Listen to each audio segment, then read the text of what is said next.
Ladies and gentlemen, welcome back to Crime and Entertainment. We've got a special guest for you guys today. Now, I had the pleasure of getting to know this individual a few weeks ago over social media, and he told me about his book, and I went and I gave it a listen. It's on Audible. You can get the hard edition too if you want to, but it is called Salt Water Cowboy, The Rise and Fall of a Marijuana Empire. Now, for about 30 some odd years, this man, Tim Mcbride, moved roughly about 30 million pounds of weed. Is that correct, Tim? Yeah. That's a good rough estimate. Yeah. That's a big number, man. Now, obviously, we know you didn't come out the womb moving pot, but it was pretty early on when you kind of learned the business around where you grew up. So why don't we just start off with that, kind of tell our listeners where you grew up, kind of, what it was like and how you kind of dove into this business.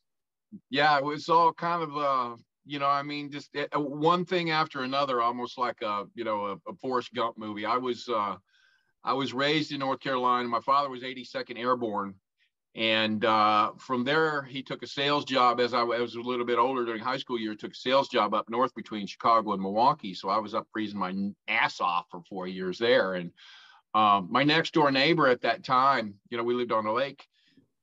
He calls me up one day and says, hey, I'm moving to Florida tomorrow to go work with my brother-in-law, on a fishing boat. He runs a fish house on this little island called Chokoloskee down in Southwest Florida, in the upper, northwest corner of the Everglades National Park. And, that's all he needed to say to me. I didn't give it a second thought.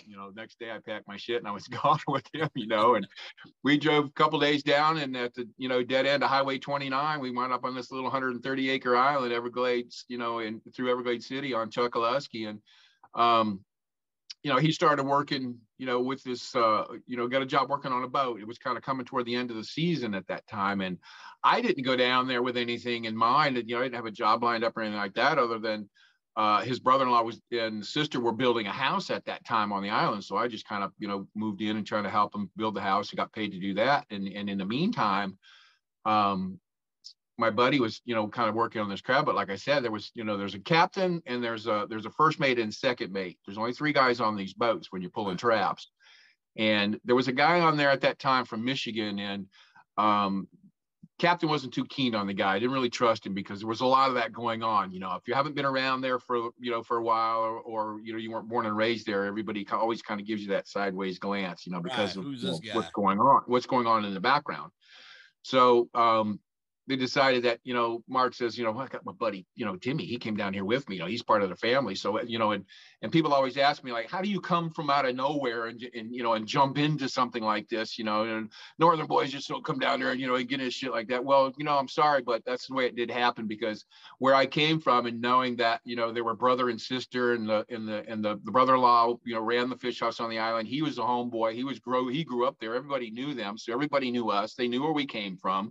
They know we weren't cops and any shit like that. Fuck, I was just turned 21, so he decided they don't want this guy from Michigan on the boat any longer. So, it only took him about a week to work his ass to the bone when he quit, because stone crabbing is an ass busting business, man. Yeah. And it'll make a man out of you for sure in a hurry.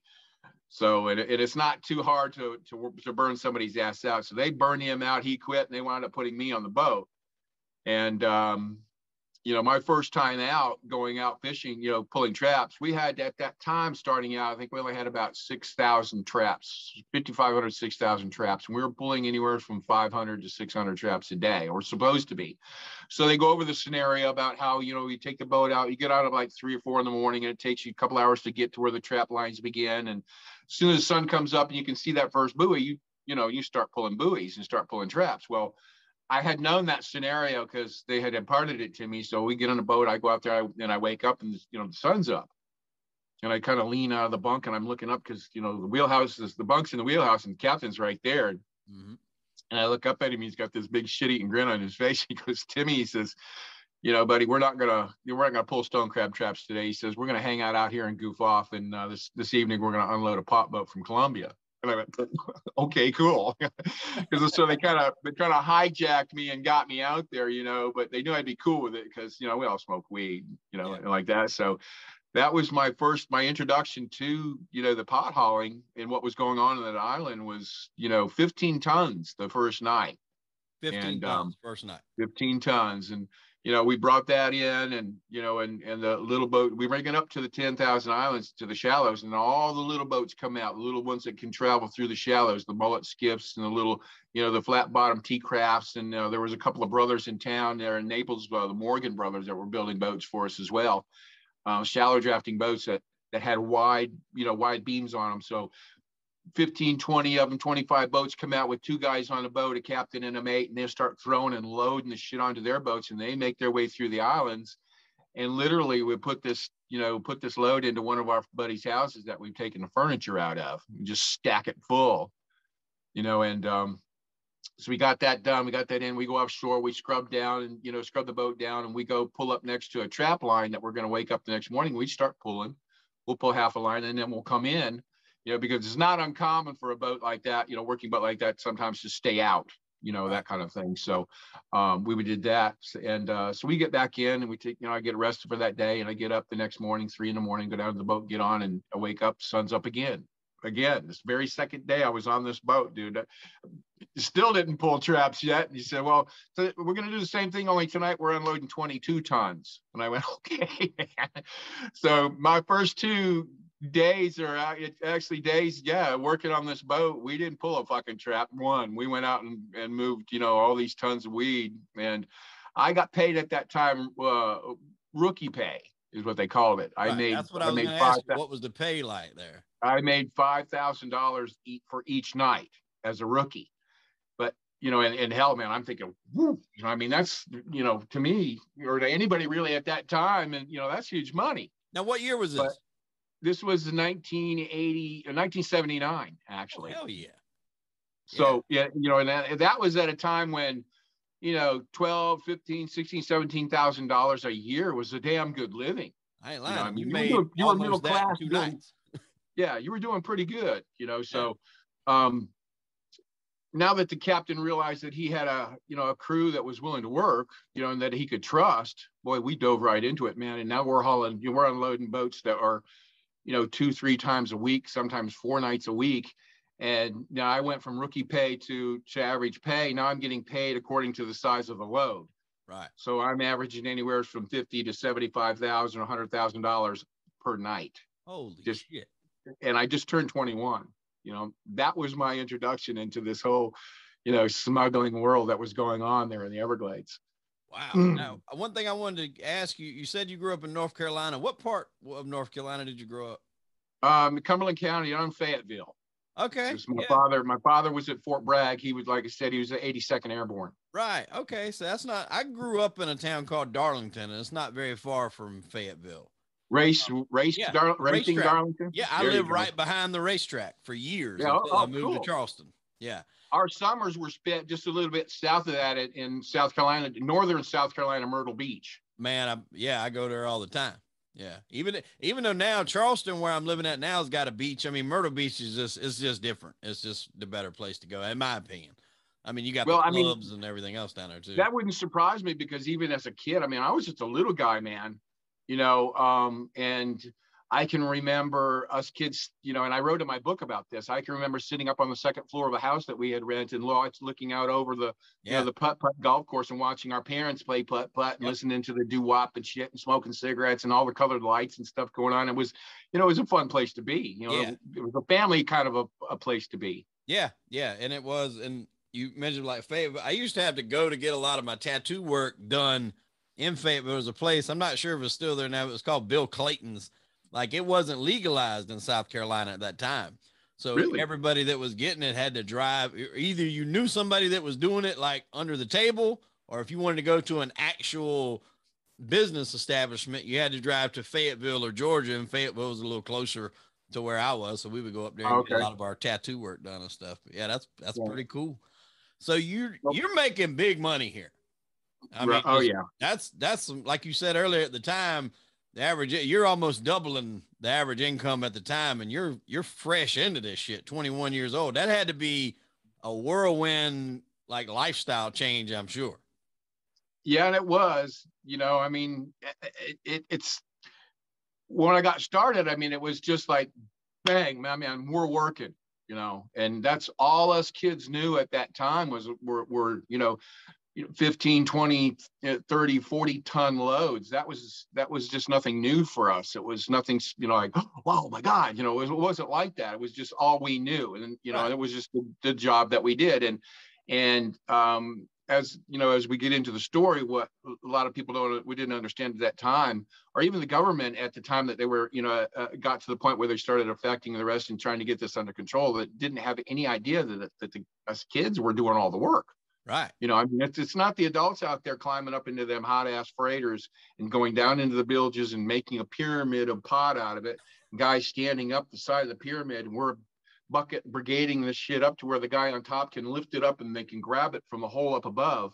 Because we're unloading boats at that time that would show up with, you know, 200, 300, 400,000 pounds on them.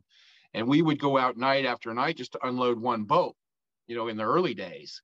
So, you know, it wasn't like you just, you know, drive out there and you pull up next to the boat and they start throwing the shit on you. No, you get up there and you help them fucking people, you know. And at the time, there probably wasn't a lot of heat for the pot. I mean, I'm sure it was there, but it was more or less at that time, they were probably focusing on the coke, trying to stop the coke from coming in there. Yeah, their main focus at that time was through the Mona Pass and the Windward Passes, which were in the Eastern Caribbean, or the that string of Haiti, Dominican Republic, Virgin Islands, Cuba, and like that. There were two passes to get through there, and those were primarily the cocaine trafficking passes that were coming from South America. So the earlier I was what was regarded by the government as a third generation pot hauler, because, you know, it was us kids. And it was the guys and gals that I grew up with, his fathers, you know, uncles and older cousins were the second generation. And then in turn, that was the generation before them the same way. So the story revolves around over 40 years and 3 generations of smuggling, you know, these amounts of weed through the Caribbean with, you know, literally with impunity. Wow. And like you said, at that time, they were more focused on the cocaine, but they knew there was shit going on, but they didn't know really to what extent it was going on, because they'd get a load now and then here, or they'd get somebody in a van, or, you know, some stupid shit like that.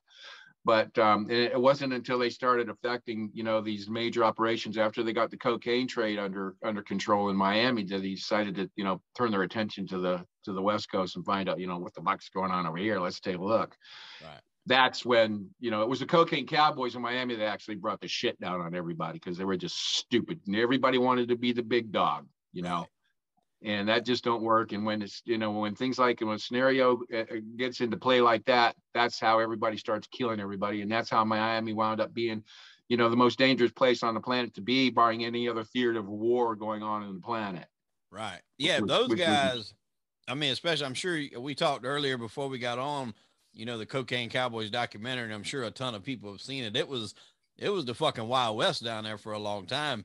And you guys are fairly kind of floating under the radar, if you were doing this pot, making good money. But like you said, the heat from that it's probably on that cocaine right now. But like you said, it's eventually going to trickle down to you guys. Were you guys in the beginning, like, were you worried about police at all, or it was just not even a forethought? You just get out there and just start fucking moving the pot? No, just, yeah, it was basically just go where the adults tell you to go, or hit the coordinates offshore that are given to you. Just, you know, unload this, bring it here. We'll take care of it. We'll take it from you. And, you know, and it was, you know, the feeling was such that, you know, if the adults were worried about it, then we would get worried about it. But they never were. So us kids, you know, always relied on, you know, how they felt about the way things were going on, you know. And like I said, they were the ones that were masterminding and coordinating the efforts, you know, behind the scenes. But it was us kids and us younger generation that were moving these, you know, 800 to 1,000, 70 to 80 pound bales, you know, 2 and sometimes 3 times a night. We're moving this mountain of shit just to get it in. And, you know, the adults aren't doing this. Yeah. It's us guys and gals are out there breaking our asses, you know. And even, you know, it's hard enough stone crabbing, but when you go and do this at night, holy shit, Dad, it'll make a man out of you real quick. Oh yeah. So y'all were actually still doing the stone crabbing as well as this at that time? You had to do the work. You had to do the work to keep appearances up. You had to keep the catch coming into the fish houses, you know, and that sort of thing. So we would stone crab during the day and we pot haul at night. Right. And, you know, it was just, you know, bust ass, man. you're hanging with all these kids, y'all are making all this money. Y'all, I bet y'all had some fucking hellacious parties, man. Yeah, that was one thing about it, was that, when you start making money, like that, um, the older generations kind of keep you in check a little bit. They'll keep in tune with, how you're handling, how you spend. You got getting ridiculous and start spending money on, Porsches and, just stupid shit that's visible like that. Well, your ass just didn't work anymore. Yeah. You're done. That's all there is to it, because now you're not an asset to the community. You're a liability. Yeah. And when I say to the community, that's because we're talking about a town at that time was just under 500 people, and better than half the town was working. Yeah. For all these years, and nobody had a clue. That's why it was such a surprise to the government when they finally turned their attention toward us. And that first Operation Everglades that took place in 1983, they came in there with over 270 federal agents from every branch of law enforcement under including the United States Treasury, to put a clamp on this thing. But the intelligence that the older generations had at that time,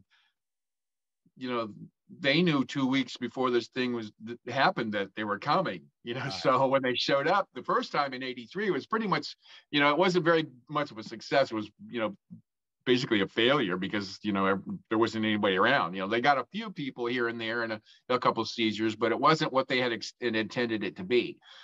So almost a year to the day, here they come again the following year, Operation Everglades #2. This time, of course, everybody knew about it. It was coming down and this and that. And so they figured, now what the fuck? They'll sit on the porch at 2 a.m. and adults smoke cigarettes, just waiting for the show to start, But the thing of it is that, like I said, they had no idea to the extent to which this was all taking place. So they rounded up the people that were visible at that time, the older generational guys, the first and second generations, the fathers of the people, the guys and gals that I grew up with, right, and then a bit of their grandpas and generation before them. There was the second operation, took another 270 plus agents. They came down and did it all again. And this time they managed to have a bit of success while doing it. And on my website, originalsaltwatercowboy.com, there's a media section, and there's some articles and stuff in there, some of the media that I produced over the years. Well, in 1984, Life magazine was part of the reporting crews that were on the island during this, when the second operation was taking effect. And the story that they wrote in the magazine was that, was a beautiful centerfold picture in the magazine of an overview, an aerial view of the 10,000 islands. And the headline was like 3 inches big on top, and it said, "Trouble in Everglades City." And then underneath in little letters, it said, "A small Southwest Florida town tarred with drug smuggling, and most of its," they said, 600 residents at that time, say, "So what?"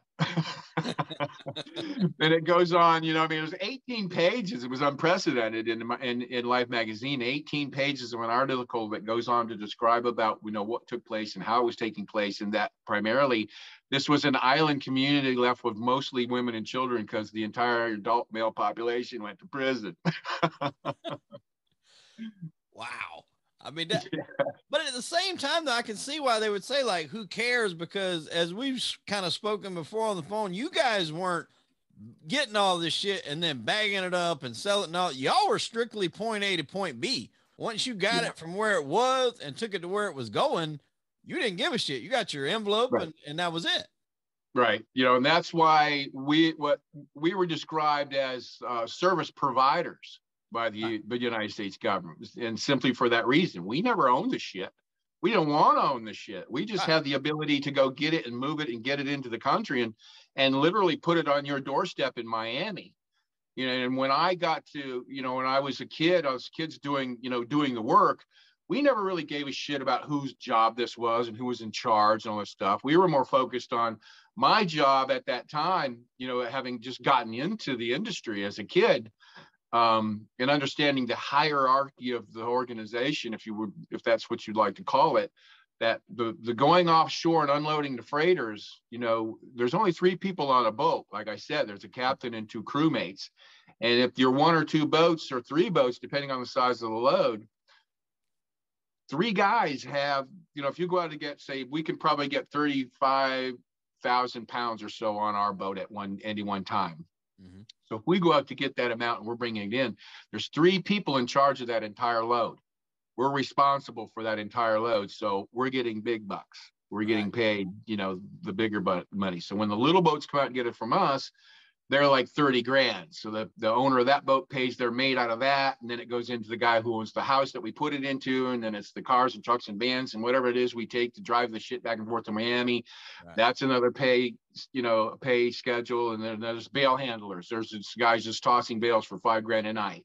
There's spotters that we have on the road as the people are driving this shit, from Everglades to Miami, making as many trips from that house to a place in a little shopping mall or a plaza in Coral Gables or in Kendall, somewhere in West Miami. They're never alone on the highway because we're paying 10 grand a day for, 8 to 10 people to just drive back and forth. So you're passing people, you're passing your guys, and you're never alone on the highway. Wow. So if you ever get stopped or pulled over, you can either just, slam on the brakes, get out and run and hit the fucking woods with your 2-meter radio, and then we'll find you later. Right. Or you stop and wait for them to get, whoever stops you, to get between you and theirs and your vehicle. Throw that big son of a bitch that you're driving that's got, 2-3 tons of shit in it and smash the fuck out of the guy's car. He's not going anywhere. Yeah. But, you're not going to outrun his radio. The best you can do is drive out of sight of him, and one of the spotters will pick you up and drive off. You just leave that shit. Let him have it, Now, because when you're saying leave it and let him have it, obviously, I'm sure there's times, it's just part of the game that you lose loads. Like, when did you first experience like having to drop a load or losing a load, or did you ever? Never. I never in my experience, in the 10 years of hauling pot, and there was a period of time that I had read in my book where we spent 28 nights working night after night after night, one night right after the other for 28 nights. Some of the guys would have said it was more than that. Right. But I left it at 28 nights because, it's already, hard enough to wrap your mind around. And sometimes, during those 28 nights, there's, 2 and 3 jobs going on at the same time, because there was a crew in Everglades, our crew. There was a crew just north of us in a little island called Goodland, another crew on Marco, another crew in Naples, and another crew in Pine Island. There were 5 crews available to work. And sometimes we're working, everybody's working, and it takes, anywhere from 70 to 100 people per crew to make one job work. Right. So Southwest Florida was just rocking and rolling, man. Now, when you say 5 different crews, was they all people of, involved with you, or they were their own separate deal, or how was that? Well, there were several people at that time before I wound up making deals on my own that were doing jobs, Okay. And whatever crew might be available at that time, and wherever we thought, or wherever they thought at that time was the best place to bring the stuff ashore, because a lot of times Everglades or Naples and South wasn't a good area to be in because there's a lot of stuff going on. There's a lot of unusual traffic and boat traffic and things, so we would bring it north, right? And we'd unload it in North Fort Myers or in Pine Island. We would go wherever the opportunity presented itself best.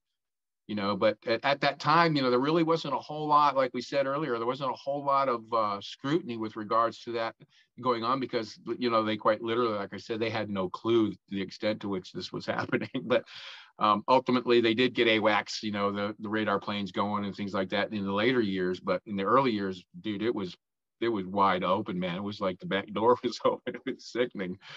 But you guys prepped for that too, because didn't you have, like, I guess, you probably have a different term for it, I can't remember, but I would just classify it as a getaway boat, to where if you did get, swarmed upon by whomever, you could just fucking pile out that boat and get in a speedboat and just, take off. Right. You're exactly right. That's what we call a chase boat. Chase boat. And there's a picture of one in my book. If I can find it here real quick while we're talking. And the idea behind that is, when you've got 15, 20 tons of shit on your boat, and you've got the scupper holes. If you understand how a boat works, you know what scuppers are. Yeah. On the deck, they allow the water to run, the rainwater and the excess water to run off the deck and out the holes in the back of the boat. Right. Well, we would literally at times have to cut life jackets open, pull the stuffing out of them, plug the scuppers, because those are going underwater. we'll sink that goddamn boat because there's so much weight on it that we go from, 4 feet of, rail down to a foot of rail because there's just so much weight on the boat. And you're moving, what, 2, 3, 4 knots maybe, and that boat's just, that boat's hammered to the brink. But and then that's when the captain's job begins. Our job is done. We're back there sweating through our shirts and sitting on this mountain of shit, going through it and sampling it, while the captain's up in the wheelhouse on the radar, doing his job. And if you happen to see a target on the radar, and we have 50-mile visibility, and then we can shrink that down as the targets get closer, so we can get a better visual on it. But if it looks like someone's coming to the boat, we just get off the boat and get on that chase boat that's running alongside of us. And if you can see that boat right there, yeah, that's my 34-foot Scorpion Chris Craft with just over 500 horsepower on it. Wow. A boat like that running right next to us. So if it looks like we're going to get boarded, we just hop on that fucker and take off into the night and let them have it. Because one of the scenarios built into this whole process is that the people operating the vessels or driving the vehicles are not those that own it. Right. And the reason for that is if that vehicle is compromised or vessel is compromised in some way or another, and shit's about to go down, you just get on the radio and you call home and you say, hey dude, it's over with, the gig's up. That's when the owner of the boat calls the local sheriff's department or whoever and says, hey, you know what, I just looked out here and noticed my shit's gone. Yeah. Somebody took my boat, man. And now that report has been made and it's official, it goes through the channels of evidence in that, but that person then will wind up getting their boat back. Wow. Or their car back or whatever, so that was a little bit of a thing, built into that. And even the foreign vessels did the same thing. Yeah. So they were you never lose the shit, but at least you get your boat back. Lose the shit, but who cares? Yeah. And we can get into that too, because people say, we never had to do that. Obviously, we've gone off several times. Just go back and get back on because hey, the boat turned and went off to whatever. It wasn't what we thought it was. But if it had ever come to that point whereby we had to freak out or whatever and lose a load or drop it or what the case may be, it was simply just a matter of, oh well, go back and get another one, right? Because there's never any of that, you lost our load, what happened and shit like that, because not only was there so much money being made that it didn't matter. Whenever we would send somebody a boat to Colombia to get loaded, or Jamaica to get loaded, or Central America to get loaded, any place like that to get loaded, one of our guys was paid simply just to go there and count the bales as they're being loaded on the boat. And whoever the job is that we're doing this for, that actually owns the material, you put one of your guys on there too next to my guy, and he counts the same as my guy does. Right. So there's a count going on the boat. There's a count when it goes off the boat onto our boats, and there's a count when it gets to Miami. So when all the counts match up, everything's cool. If the boat gets busted or gets boarded or anything like that, their guy's on the boat, he gets busted, he goes with it, so he knows exactly what happened to the shit. Right. So there's no doubt in anybody's mind. So we've relieved ourselves of that pressure, responsibility of, tell us what happened, kind of shit. Well, we never got to that.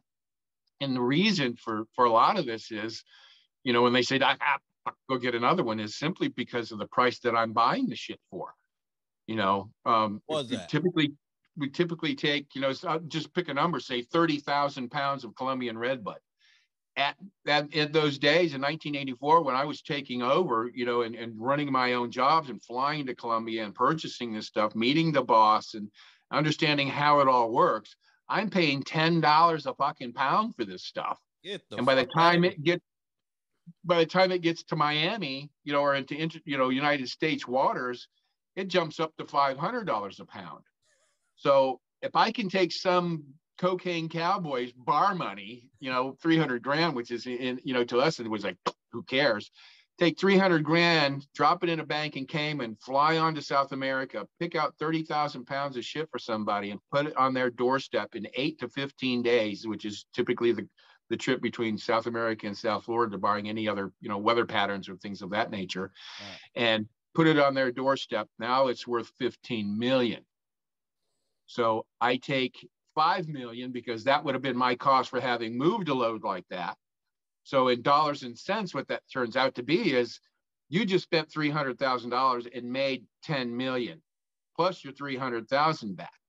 Now, when they say, oh, you lost it or whatever like that, if it ever come to that, go get another one. The reason for that is because if you take that 300,000 initial investment, divide it back into 9,700,000, which is what they're profiting back, it comes out to like 32. And what that means in actual, in real numbers is that I now have 32 chances to get your next load in. I can lose the first 31 loads, get the last load in. They've still made money. Wow. They haven't lost money yet. They still made money. That's the ridiculousness of it at that level. And that's why at that level, there's no violence. And people that always wonder by, aren't you ever afraid of going to Colombia or going to Jamaica or, meeting all these different people, and working with Noriega, and all this kind of shit, the president of Panama. And, they have these strange visions of dimly lit back rooms in Miami, with the smoke through the air and the guns on the table, and we're making these deals. Well, fuck, man, nothing could be further from the truth because, I'm quite literally standing out on a street corner in front of a Cuban cafe in downtown Miami with a Cuban partner of mine making $100 and $200 million deals with dunking Cuban bread into Cuban coffee and just, have a handshake. That's how it was done, man. A lot of Miami Vice and a lot of Hollywood bullshit, but that's not to say that there weren't crazies out there, because there were crazy, stupid motherfuckers, that's for sure. But we were the only ones that were able, and like I said, I don't take anything away from anybody that ever hauled a load of pop, God bless you, man. You did your part. But a lot of those guys were guys in it for themselves. Like, one guy in particular was Brian O'Day. Yeah. He would take his weed, and their little organization would take it and break it down and sell it and make that big money themselves. We didn't give a shit about that. I would charge anywhere from $175 or $145 a pound, depending on how you wanted to work it. $145 a pound. If you sent your boat to whatever country to get your shit, brought it offshore, wanted me to unload it and bring it to you, that's $145 a pound.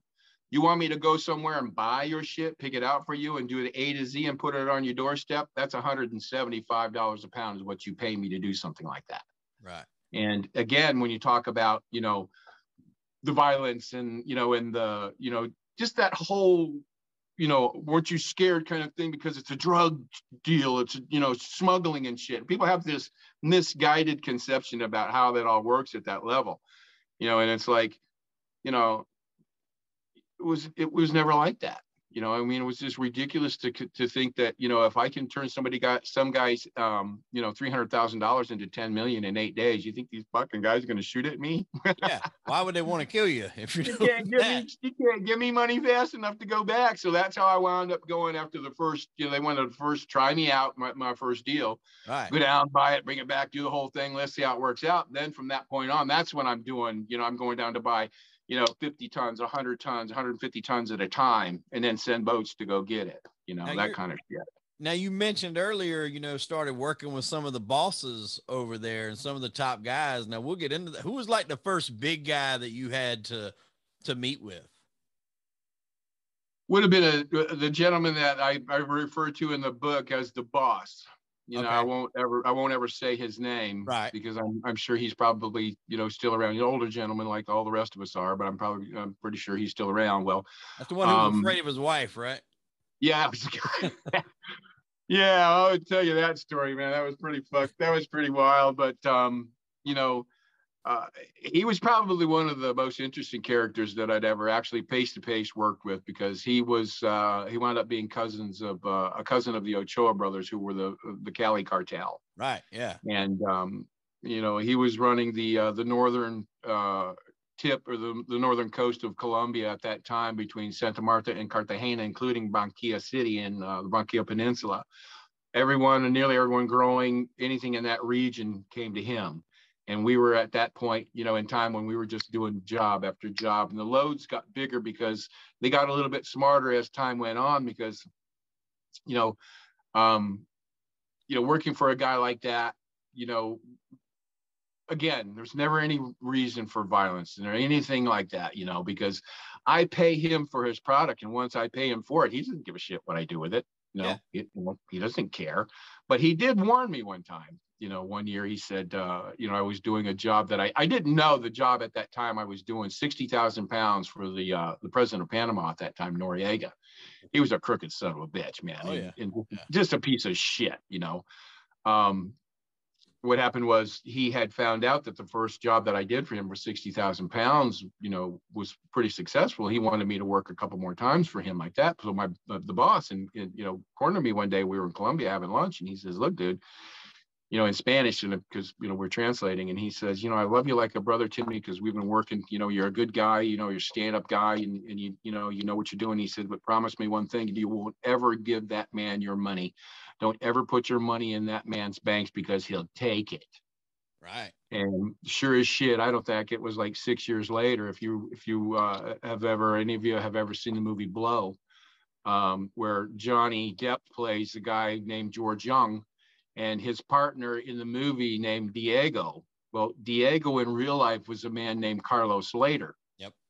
And Carlos Slater was Pablo Escobar's pretty much right-hand man. They grew up together in the gangs in Medellin. Selling marijuana at the beginning. Well, they put their money in the bank, and there's a scene in the movie that always comes to my mind where they go down there sitting together in the bank, and George makes a comment about, well, I give you $30 million and you give me this little black book. Yeah. You're like this. So, and then when Diego Carlos starts to screw him over, and he starts making his own plays and his own moves on a little island called Norman's Cay in the Bahamas. Well, that's actually the name of the island, and the island actually does exist, and Carlos Slater did own it at the time, because if you fly over the island today, you can still see where planes almost made it on, or they didn't quite make it off, dotted in the water around this thing. Is that, so, and you correct me if I'm wrong, and I wanted to ask this question, isn't that where they had that fire festival? No. That's not? No, I don't believe, I think that was another little island. There's so many little islands out. They were saying that one was Pablo Escobar's island, but I wasn't aware that he had, I knew, you just said his fucking name. Carlos had one, but right, I wasn't aware that Pablo ever had one. I wasn't either. And it wouldn't be surprised, because, that was a very lucrative entry point and a stopover point, because in the very beginning, before Carlos Slater screwed it up, by being just out of control maniac, the Panamanian government was kind of looking the other direction, because it hadn't gotten to a point where, anybody was worried about their lives or, their safety or things like that. But, Carlos wasn't the only one that lived on the island. He had neighbors. Yeah. There were several other people that lived on the island, and one guy in particular that actually didn't like him and was fucking with him, but I don't think he knew at the time who he was fucking with. Didn't he kill him? No. Okay. No. That's the surprising thing about it was, it never got to that, because had that scenario had taken place, then Norman's Cay would have been shut down by the Bahamian government, would have came in just like that. I remember, but as long as they were getting their little piece of the action, as it were, he was able to do what he did. But until the United States got word of it, and kind of on the sly said to the Bahamian government, "Get your shit together with this character, or we're going to get it together for you." Right. They're going to keep. There'll be sanctions. There'll be this and that. Well, they didn't want that. We want the U.S. government just wanted the shit to stop. Right. Yeah, I remember there was a story about a guy on the island with him, and I want to say something like he either worked for National Geographic or something along those lines. Like he took pictures of stuff underwater and wildlife and stuff like that. And he was one of them that was really kind of not wanting, Carlos and his people to be there. I remember that. Exactly. And that's the old man that lived on the island, along with several other people. And, he was an underwater documentarian as far as, shooting nature and things of that sort, because the one particular cove around that island, which was on the windward side, actually the Atlantic side of that was, an area that you just didn't swim in because it was notorious for sharks. Right. And that's one of the reasons why the island was, likable in that matter, and because nobody showed up there to be touristy or go to the beaches and shit like that, because fuck, you couldn't swim in that water unless you wanted your ass tore off. But back to the original story, and the ending of it, part of it was when George decides he's getting screwed by Diego or by Carlos, and he goes back to Panama to get his 30 million, and the guy in the bank comes up to him and says, hey, I wish you would have called, because the Panamanian government has appropriated your funds. Well, Noriega took his 30 million bucks, and that's when it went. When I saw the movie for the first time, and I saw that, then it clicked, and I remember my guy telling me, "Don't ever give him your money because he'll take it." Well, he took George's money, man. Wow. And there's not a damn thing you could have done about it. Nothing. No, not nothing. I mean, it's not like you can go to the cops or the authorities. I mean, it was put there by doing illegal shit in the first place. Right. And that was a great movie. It was one of Depp's best performances, in my opinion. I thought he ever did. Yeah, and that's what a little bit of backstory with regards to that movie that most people don't know, because they'll never tell you that Diego was Carlos Slater, because Carlos Slater is in witness protection. Right. Yes. At that time. I watched that documentary on it. Well, I think we talked about it the first time we talked. They come and got him, and I'm amazed that he's been able to stay off the radar and out of sight. Right. And I mean, that's just the way that sort of thing works, and a guy in his position, having done what he's done, and the people that he was, Escobar. I mean, that says it all right there. You cross that guy, you got to figure that it doesn't matter. Even when he, after his death, somebody still may be coming after you. Yeah. And Griselda Blanco is a good testament to that. Mm-hmm. If anybody knows who Griselda was actually the one that taught Escobar and brought him and Carlos Slater out of the gangs and taught him how to gather the coca paste. That's who she was. She was the godmother. She was the queen of cocaine. And therefore, all those years during the late 70s, early 80s, she was the one that was killing and destroyed Miami and turned it into what Time magazine called Paradise Lost. Mm-hmm. Because she'd kill people like she was ordering a fucking pizza. Yeah. If you did business with her and you paid her, and for some reason she didn't like you, she'd kill you. Or whatever the case may be, chop you up in little pieces and put you in a box and throw you off the side of the road. That kind of thing. And that is how, in my opinion, how Escobar wound up being the infamous murderous piece of shit that he was, because he learned it from her. Right. As a kid. I don't know if it was a documentary or so. I watched so much shit, so often throughout the years, I kind of lose exactly what it was and what it was tied to. But I know they were saying that it was like a party that he was throwing out there where he built, he built the fucking zoo at his house out there. And They said it was like a dinner party or something around a pool. And he found that one of the waiters had took like some silverware, I guess, and like put it in his pocket, like a fork or something. I guess he was probably using like, high dollar real silverware, maybe.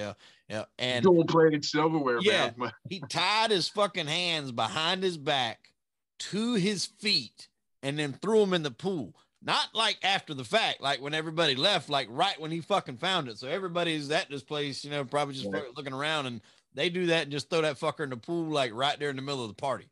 Like it's no big deal. And never just let him fucking stay there. Nothing like that would surprise me a bit when you're talking about a guy like that, Wow. And that's just the whole thing about the cocaine industry, and the trade at that time. And that's why we really didn't want to get our hands in that mess and involved in that, for two simple reasons, and I was approached several times by only two people I ever knew in Miami or ever wanted to work with or ever wanted to see were Carlito and Leo. And Carlito and Leo, if there was somebody, Cocaine Cowboy or whatever, in Miami, that wanted to buy weed, however much they wanted it, they'd go to Carlito or Leo, or they would come to me. I don't want to fucking know anybody. Mm-hmm. I'll get their shit. I'll give it to you. You take care of it. Now, when it came to the cocaine, I always, Carlito Leo was like, dude, this is so easy, man. Why don't we just, let's do a load of coke, let's do a load of shit. And I would always, I'd always balked at that because, for two reasons. And, one, the type of people that you wind up dealing with, for one thing, they're just, a whole different ball game. But little did I know, and, back researching and going back and figuring out my own story, that Carlito and Leo were two of Griselda's soldiers. I didn't know this at that time, which was why they kept prompting me about, doing cocaine, doing a load of cocaine and shit like that. I said, and because of the time that you get versus the time that you get hauling weed was just, miles apart. I mean, Oh yeah. Yeah. caught with cocaine, dude, you're going down the fucking river. Yeah. You know, guy gets caught on a boatload of weed and, 12, 14 months, he's back home again. And we've already kept the pay and the lights on and family fed and just put him right back to work when he gets back. Got an envelope waiting for him and everything. But I think for me, when I was running I was running the loads and moving, all these millions of pounds of shit. For me, it wasn't so much the characters that were involved in it, was the way that we operated. The way I learned how to haul pot and how to smuggle was that, and another common misconception about this whole thing is that when, if I bring a load in of 30, 40, 50 tons, whatever it may be, and we've done them as much as 55 tons in one night just to see if we could do it. After a while, it wasn't about money. It was about, the game. Yeah. But just say, for instance, let's go back to the 30,000 pounds of shit. If I brought in 30,000 pounds for you, and you owe me $5 million for having done so, I would take $5 million of that load, move it into Naples and put it in somebody's house and keep it there and send the rest of the load to you guys in Miami. They have to start selling that material before I can get paid. I get paid out of that load. It's not like, give you your shit, give me my money. This never works that way. So I keep $5 million worth of stuff to guarantee that if they lose their shit in Miami, I can sell this $5 million like that and we get paid. Yeah. Because my guys and I didn't fuck around and risk our lives to not get fucking paid. Hedging your bets, basically. Yeah. Yeah. Yeah. But when it came to cocaine, there's no way in hell I'm keeping half your cocaine payment, dude. That wasn't going to happen, because, it just wasn't. So that was one of the bigger deterrents for that, Now you said it wasn't like we weren't all doing, we weren't all doing rails this long because, we were. It was free. You go count. I spent days counting money in Miami in a money house that typically had anywhere from 100 to 200 million dollars in cash at any one time, and we're counting for 2-3 days at a time because now, when I took over, as us kids started amping up and changing the plan and making, do faster boats, the loads got bigger, more compacted. Now our pay is getting bigger, and now my pays aren't 5 million; they're 15, 20, 25 million, and it takes time to count that kind of money, man. I mean, you just don't count that $25 million overnight. It takes a few days, even with, we had 3 money counters going, and there would be guys, Carlito and his cousins and people that they're at the house, and we'd had hundreds in one bedroom, 50s in another bedroom, 20s in one bedroom, 10s in another, and the 5s were in the garage because, $5 million in 5s would just about fill, $1 million in 5s just about fill this fucking room I'm sitting in. So 5s were in the garage, but when it came to getting paid, I'd sit there for days and just count money when, after a while it got to be a pain in the ass where, I'm counting money and I should be in Colombia or in Jamaica or somewhere, making another deal or solidifying another deal or helping my crew unload. But here I am stuck in this goddamn house for days counting money. And then just, I don't know how it all happened. Just one day we decided, I guess from the triple beams that everybody had at the time, for the coke and shit like that, you'd do a line, you throw your bill up on the scale and just screw around. Well, we figured out at that time that every bill, regardless of the denomination, weighs a gram.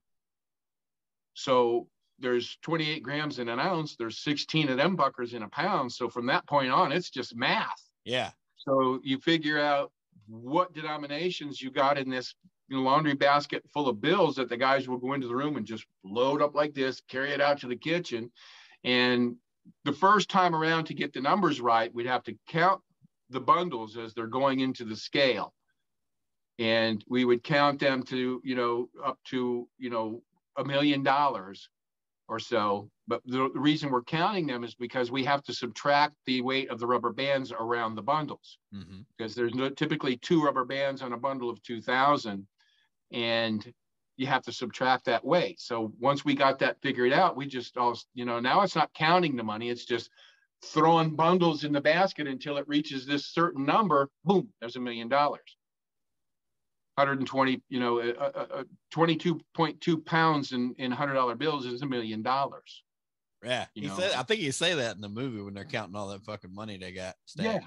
Yeah, and it just turned out to be a whole lot easier. So now, $25 million, I'm counting that in an afternoon, because we're just shoving it into onto the scale and watching the number. Okay. And it was very, very surprisingly accurate. Wow. No one ever complained. Nobody ever lost money because of that. It was just an easier way to do it. So now, did you rub elbows with any of them guys that, like George and the other ones that were doing stuff at like that time? Did you know them or ever meet them, or you just kind of kept your distance and done your thing?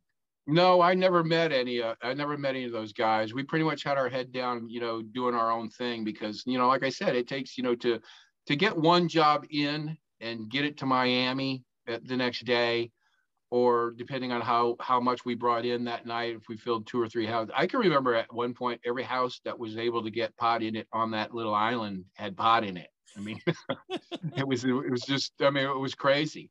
But it was, it was just enough for us to keep our mind focused on what it was we were doing. We didn't give a shit what anybody else was doing at that time. There were the Ethiopian Zion Coptics who came from Jamaica, who set themselves up. This was part of that trilogy that Billy Corbett did of the Square Groupers. They bought a mansion on a little island in Biscayne Bay called Star Island. And we moved a lot of their ganja to them on that island. It was, surprisingly, millions of pounds of shit went on that little island. I mean, we went right through what we called the front door, the pass, right downtown Miami, Biscayne Bay, dude, bringing this shit to this house and throw it into the house. And they would take it off the island by this, almost mile-long causeway on their church bus. And, and their thing was that they were operating under the principle of our United States Constitution and freedom of religion. Well, ganja is part of their religion. Yeah. You join our religion and man, let's smoke ganja. Well, government wasn't having any part of that, dude. That wasn't going to fly. So that's how the shit came down on them. It's kind of interesting. But Brother Love, he was an interesting character. And there's a rather funny story about him that, I'm fond of telling about. When they finally, decided that, people on the island, there were only like 9 mansions on this entire island. That's all there was, 9 estates, and they were one of them. And depending on which way the wind was blowing that day, the neighbors had to keep their doors and their windows shut, because these guys are just honking away on fucking ganja. I mean, even the kids, we're talking about, grade school kids. This is how they grew up, Yeah. Well, the neighbors are kind of, they're having enough of this shit. Well, one day the reporters show up with a process server, and they ring the buzzer on the gate out in front of their, the Zion's property. And Brother Love and a couple of his buddies come out there, and they, open the gate about this far. And he's got, cut off raggedy jeans on, and he's got, uncut gnarly toenails, and the gnarly dreads, just a nasty looking fucker. And this guy hands him through the vents. He hands him the subpoena, and Brother Love, he looks at it like this. He hands it to the guy beside him, and this guy's talking about him, telling him about this guy in the white shirt. He's sweating. He's got his black tie on. He's talking about the subpoena. Brother Love grabs it back, and he looks at it like this, and he's got this pouch hanging on his belt. He reaches into his pouch, and he goes like this. He's got a handful of ganja, and he puts it in that fucking, puts it in that subpoena and rolls it up like this and lights it on fire. He starts smoking the subpoena right in front of the guy. So yeah, it's kind of interesting character, these Jamaican guys. But the shit come out of Jamaica, even in those days, even today, is just, I mean, I think it was probably the best in the Caribbean at that time. Now you mentioned Brother Love. That's actually a name of a guy that's involved in wrestling, where it used to be a character. His real name is Bruce Pritchard. He had a job behind the scenes, but he also got in front of the camera every now and then, and he had a character that he would portray named Brother Love.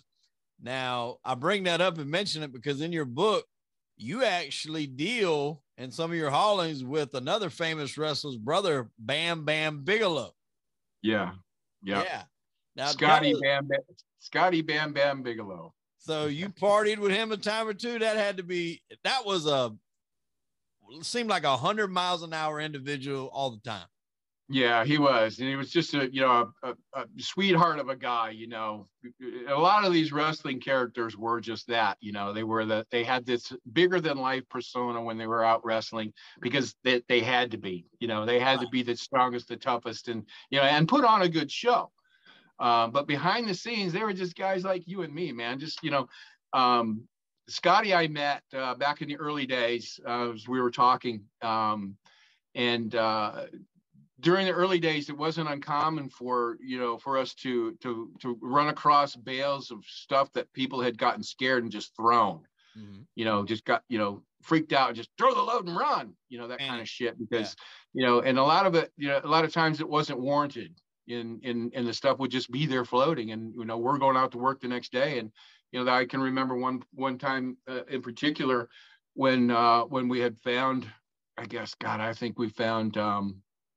I don't even know how many it was. We're headed out to our trap line, and the sun's just coming up, and the captain, he kicks the bunk like this, and he goes, "There's bales out there, boys." And we sat up and put our fishing boots on and ran out onto the deck, and the sun's just coming up. The boat stopped, it's just kind of moving along under its own momentum. And the water was slick, calm as glass. And as far as we could see, as the sun's coming up, there was bales floating in the water. Wow. They were floating high. Some of them were low, just depending on how well they were packaged and shit. So we must have just got there, somehow. We just gotten there not too long after the load got dropped. And we're taking our time with our catch poles that we use to pull our traps with. And we're hooking onto the ones that are floating high out of the water. We're stacking them on deck, and we're going nuts. Me and my partner, on the boat, we're just grabbing these fucking things because it's free money. There it is, just floating. Finders keepers, so to speak. So exactly. So because they're not coming back for that shit. No, they panicked and dropped it. They're not coming back. They're gone. As far as they know, it's the game was up. So we're throwing this shit on, and the captain at the time, the owner's dad was the captain. He says, "Well, wait, boys, wait." He said, "We don't put more on here than the boat that's coming to get it can take." Because it was just like, we could have loaded this thing up to the top of the wheelhouse if we wanted to, but it just wasn't feasible. So I don't remember exactly. I think it was 50 something pieces we got, some shit like that. Wow. And the little boat, our guy came out and got him. We put him on him, and he took him that day into the woods and kind of stacked him so we could come back later on that evening, and start to take care of it. So then we get ours and we go off to our trap line, start pulling our traps just like a normal day. Nothing out of the ordinary, but all day long, all morning long, little boats are coming up to us with, kids and guys from the island. "Where's the shit at?" And we're yelling, "So it's that way about 4 miles, man." Hurry up because it's sinking, man. Go, so it's all it took was for somebody to get on the radio and say "square grouper." Yeah. And then everybody in town with a boat's out there looking around for this shit, So Scotty, Bam Bam's brother, he wound up working over there with us because he had heard from a friend that was there that, the craziness shit was going on. Maybe I ought to come over and try it out. Well, he got a job with one of the guys on the boats, and they were part of one of the crews that found some of this shit too. Well, Bam Bam's brother Scotty makes $600,000 out of that pull. I made close to $500,000 or right at $500,000 on my cut. Oh. So, part of our gig as kids doing these, these pirate offloads was learning how to spend money without having anything to show for it, go piss it away. I mean, and what better place to go to Miami and go into a club and just say, "Fuck it, take everything, take the tab, take everything." If everybody's drinking and we don't care, just, try to get rid of the cash. So Scotty comes up to me, Bam Bam, he wants to be a wrestler. There's this, awesome big time wrestling school in Jersey that all the big dudes went to. Mm-hmm. He wanted to get to it, and it would cost like $30,000 to get into it.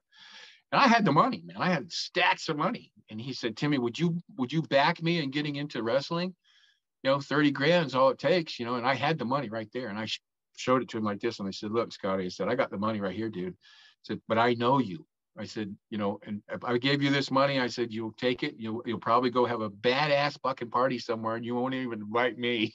So why don't we just spend it right now? So he just pissed the money away, and I didn't give it a second thought, and he goes off and does his thing with his, his dad. He goes back home and, months later, here he comes out. He's Bam Bam frickin' Bigelow, and his manager at that time was a very flamboyant character by the name of Sir Oliver Humperdinck. Mm-hmm. Just one of those outrageous, managers that just, blah blah blah blah, that kind of shit. So yeah, Scotty wound up being Bam Bam Bigelow, the Beast from the East. That's it. And his brother Todd and we're dear friends even today. Actually, we spoke, like I said, we spoke yesterday. He fought. It was kind of like the first. Not the first, because that would probably go back to like Mr. T, but it was WrestleMania 12, I believe was the number, maybe it was 11, where they inserted Lawrence Taylor into the mix of it. He was like at the arena, and Bam Bam pushed him, and then LT, them fighting at WrestleMania. Yeah, and they put Scott in there in the garage downstairs. He was throwing chairs through the bus window. Yeah. Yeah. Well, Scotty was the kind of guy who was just so funny, man, because, I had met him in Jersey, and they lived, in Asbury Park and Neptune, in that area on the shore. And the bar at that time, this was the early 80s, where Scotty was a bartender at a bar called the Quack Quack, which was about 4 buildings down from where the Stone Pony was, the famous Stone Pony, where Bruce Springsteen, Bon Jovi, and all these guys got their start. Well, Scotty's in there bartending one night. He's got 2 guys he's got a guy under each arm, and he's walking them out like this, and he throws them out into the street, right? And this one guy had a bit of an English accent, and he's all pissed off. He says something to Scott. Scott really, it pissed Scotty off really bad. So the guy runs like a pussy. He runs around the corner, gets in his car, and he locks the door. And he's looking out, he's looking at Scotty out through the window like this, and Scott goes on the window like that, and the guy goes, he does some stupid shit to him, and Scotty reaches back and just nails the guy right through the window, puts him out like that. And the guy, ultimately shakes it off, wakes up, and he peels out of the parking lot, and he hits the street, and his muffler comes off, And so Scotty grabs this fucking muffler and pipe, and like it weighed 2 pounds, throws it like this on top of a 2-story building. And this guy runs down the street, turns around, comes back, and goes, "I want my muffler. Here's my fucking muffler." Scotty goes, "It's on the roof, bud." Oh shit! Just the greatest guy. I mean, it's just a teddy bear, man. But he was the coolest guy. And unfortunately, we lost him in 2007. Yeah. Because like every other sports environment at that time, they really weren't interested, or they really weren't that cognizant or aware of the fact that, these narcotics and painkillers it would have the effect that they had on these guys, because they needed them. Yeah. You're getting thrown around and busting your ass and getting, your ass getting tore up, and, painkillers would get you through that. And unfortunately, he got caught up in that, and the alcohol and stuff, and, and just a wonderful human being. We lost him in 2007. Didn't he? And I could be thinking about somebody else, but wasn't there something where he like rescued somebody from like a building that was on fire, or a house that was on fire, or something like that? I remember that there were a lot of stories, that this was after his wrestling career was over at that point. I don't think he was wrestling anymore. But I thought I remember that, and he got kind of burned up a little bit, and that kind of started. I guess, I don't know, it maybe have already been there before then, but it kind of started like the dependency on painkillers even more at that point. That may have, the wrestling and the pounding that he took, throughout his years in his career as a wrestler precipitated that, drug problem that he had. But I do know that he did get involved in a kidnapping in Mexico. One of his somebody that they knew was being held unjustly in Mexico, and they went down there to get him out, and he wound up getting in some trouble on the other side of the border for that. But other than that, he was pretty much low key, and he was huge. I mean, the people in Japan just absolutely loved him, man, because he was such just a really cool, very approachable, and when you got to know him, a teddy bear. He wasn't that tattoo on the head. If I was to see him like bartending or bouncing in a club with a fucking flame on top of it, like, there's no way in hell I'm doing anything to piss that guy off. I'm tipping more than the beer costs, probably. Yeah, and I've got my own shit. I'm covered I seen, and you, dude, how old are you, man? You're fucking all the way down, dude. I'm let's see, what's today, the 24th, 22nd, January 22nd. 22nd, 4 days. I'm 64. Holy shit. Well, I guess like you said, pretty much your first starting job. I mean, you're doing the traps and you're doing the loads. I mean, that, like you said, that's not a fucking easy job. It's not a conveyor belt doing that, folks. That's manual labor. Like you said, the bucket brigade, that's, a constant rotation up and up and up. Right. And I've assumed that probably helped your workout routine. Yeah, well, there was no workout routine other than the work during the day and the hauling the product at night, because the traps that we're pulling, by their very nature and the way they're designed is, you have to be able to, to pull the trap, pop it open, clear the trap out, rebait it, clean it up, whatever, and drop it, push it off the boat. When you push it off the boat, it has to be able to land bottom down. Right. It can't just land on its top or any which way, shit like that. So there's anywhere from 4 to 5 inches of concrete in the bottom of these things to get them to do that. So these traps weigh, 50, 60 pounds, and you grab a hold of that buoy, and if there's no slack there in the line, dude, you got that goddamn thing. And the captain's got to back the boat up so you can get enough slack to get it through the block and then around what's called the shiv. That's that little turning thing. Mm-hmm. The best way I can describe the way it's done is if you have ever seen the show Deadliest Catch. Yeah. Where they use a grapple and a rope, and they throw that grapple out there and catch a rope that's hung between two buoys floating. They grab that line and they can pull that in. We have a buoy that's about, just between mid-size between a soccer ball and a softball, about this big. Yeah. And we're using 3/8 inch nylon trap line, whereas they're using rope. And what happens is you grab the buoy and you pull the line in, they put it through the block and tackle and then wrap it around that thing that's spinning. Now that thing that's spinning is called the shiv. And the way it's designed is like two pie pans together like this. When you put that rope in the center of it, it cinches that rope and starts to pull on it. Right. And as it's pulling on it, down here below is another little piece sticking out, and it's called the knife. But it doesn't actually cut anything. It's just called the knife, and it kicks the rope back out so it doesn't continue to wrap around that big thing turning. Oh, okay. They take their rope and put it into a coiler that coils it up, because they're running, anywhere between 500, 600, 700, 800 feet of line per trap. And we're running maybe 60, 70, 80 feet at the most, depending on how deep our traps go out there. But we're able to handle our hydraulics on our own. So we'll pull the buoy, pull the line in through the block, around the shiv, and then we're pulling traps that same way.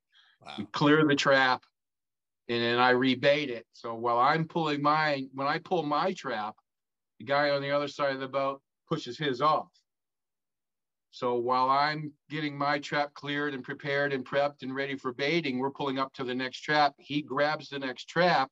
I push mine over.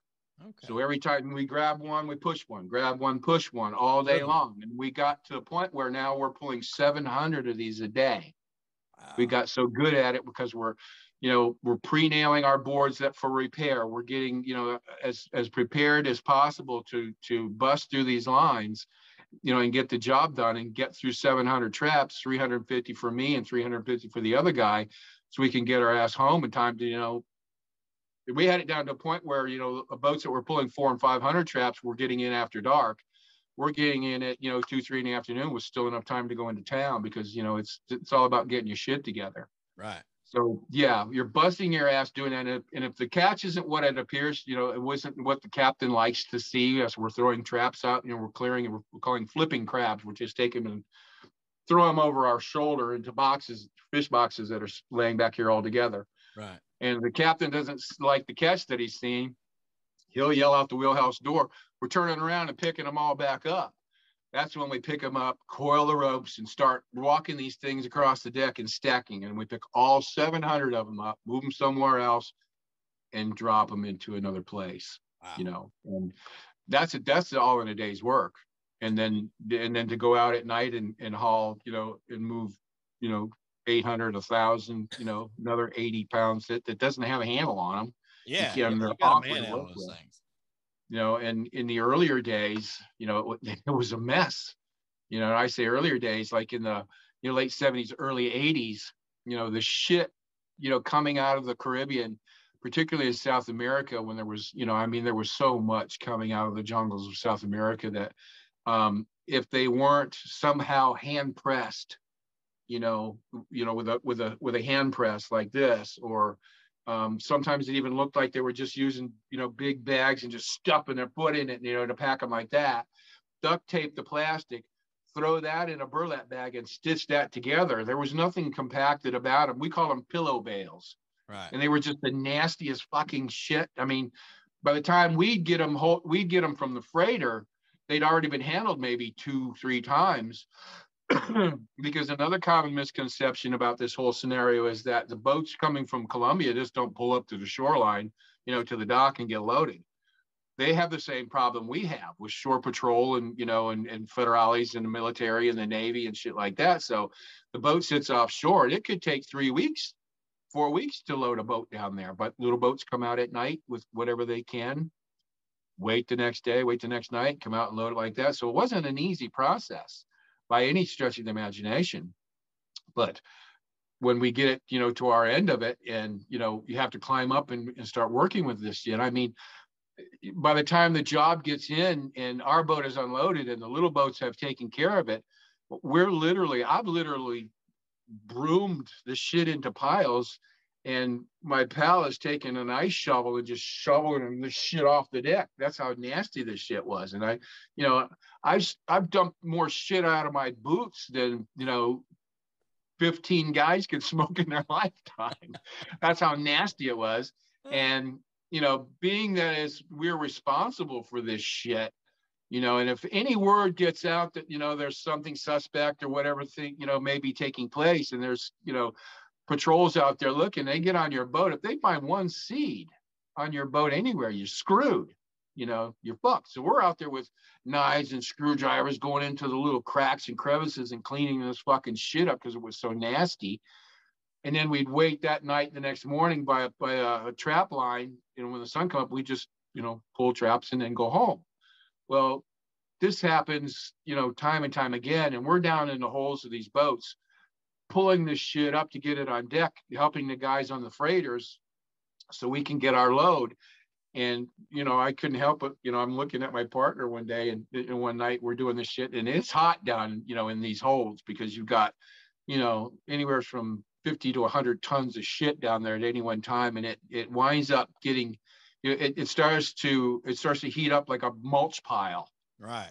So not only do you have that going on, you've got these diesel engines of this freighter that are running 24/7. They never shut these fuckers off, so we're down there sweating our asses off, throwing this shit up. And I look over at my partner and he's got seeds and shit, all that kind of stuff to his face. He looked like a McDonald's hamburger bun. I started laughing at him. Dude, he said, "You should see yourself," So we go through this. We unloaded a couple boats like that, a couple nights in a row. And I just happened to notice we were home one day. We had a break, throughout the day, and I just happened to look at myself. And when you're doing shit like that, all you have is your cutoffs on and your socks and fishing boots. Well, if you wore a shirt down in the hole like that and you didn't take it off, well, my buddy was wearing a shirt. He took it off, and we were stained from the resin dust from all this pot down below decks. I was literally stained dark brown. My skin, and you go like this, and there's a mark like that, and I'm dark brown from here, and it took days. I mean, you couldn't just scrub this shit off. I mean, it would take days, and it would start coming off in patches, and it looked like you had some kind of fucking disease or some shit. It was stupid. I mean, it was just messy. And we got to a point where we said, okay, screw this. So Captain gets, a couple rolls of visqueen plastic and, bundles of duct tape. Before we approached the boat to unload it, we'd line the deck with this shit, tape it over the sides and stuff to contain the mess, put it on there, take it to shore, unload the shit, go offshore, pull all the plastic up into a bundle, tie a chain and an anchor to it, and throw it off the boat. And, you know, job cleaned up. That's how it, you know, that's how it went. But that only happened for so long until the, you know, one of the first or second generation guys said, look, man, you know, shit's got to change, because, you know, we are responsible for this once we get our hands on it, you know, and we cannot be responsible for having to clean up your fucking mess every time you send shit like this, because there was no rhyme, no reason to them. They were, you know, 40 pounds, 50 pounds. We had them. We had a couple of them that looked like torpedoes. They went at least 100 pounds. That's crazy. You know, because they were just packaging it however they could do it. They didn't have any sort of system or organization at that time when they were doing it. No, if you found pressed bales, which you got every now and then, you know, that was only because they were taking care of it by, you know, wooden presses, you know, right, where your hand like this. Then in the early 80s come the advent of the commercial and household trash compactors started coming on the scene. That's when the bales started becoming more uniformed and more compacted, more pressed, and easier to stack. Right. You know, and when that happened, the loads got bigger. Right. Because they're not as bulky and then, you know, shit like that. So they're easier to stack. And crab boats that we were using, just by their very nature, built for hauling traps, they're perfect for hauling bales of pot, you know, and just stack them up there. And we've had them stacked on the bow, around the wheelhouse, up on top of the wheelhouse, just stacked up high enough so the radar can turn, all the way back and down and under the shade in the back. And if you were to fly over this boat during the day, all you would see was a big wad of amount of pot moving through the water with the radar turning on top. Because there's no hiding this shit, man. There was just no way to hide it. And that's how it evolved. It evolved from pillow bales to the pressed bales, to the loads got bigger, you know, and that sort of thing. So